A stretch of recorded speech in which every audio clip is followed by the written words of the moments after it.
Fendro maray hundi na hamavu Nauna futing fendro maray hundi na hamavu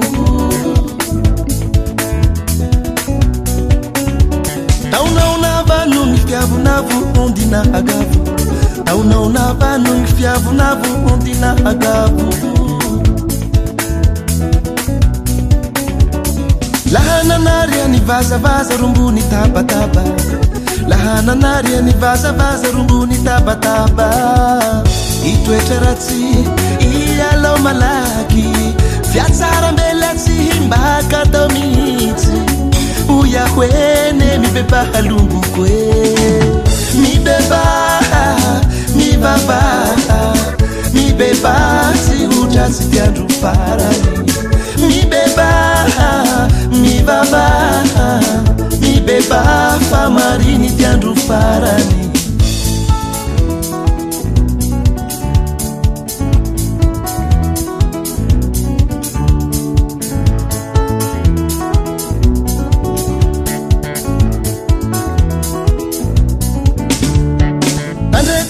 Ngifumbarati famisi fia farani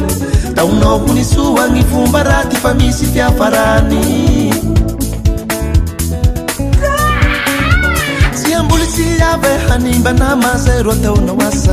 Siambulisi yave hanimba na mazero tauna wasa Tarehirati mbuwazo mbari maikiti fanani Tarehirati mbuwazo mbari maikiti fanani Itweterati iyalo malaki Ifiti avante na bakata uwela Uya kwene mi beba halungu kwe Mi beba, mi baba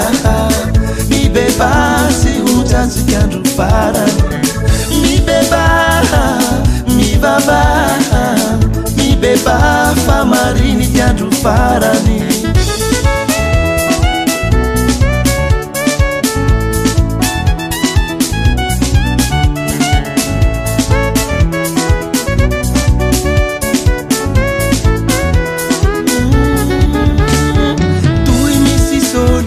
Wambara kona ulungu kwe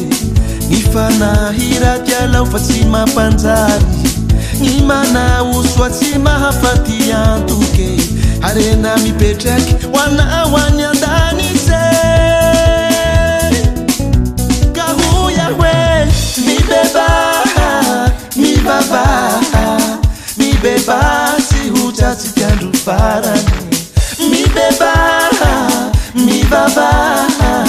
Mi beba famarini tiandu farani Mi beba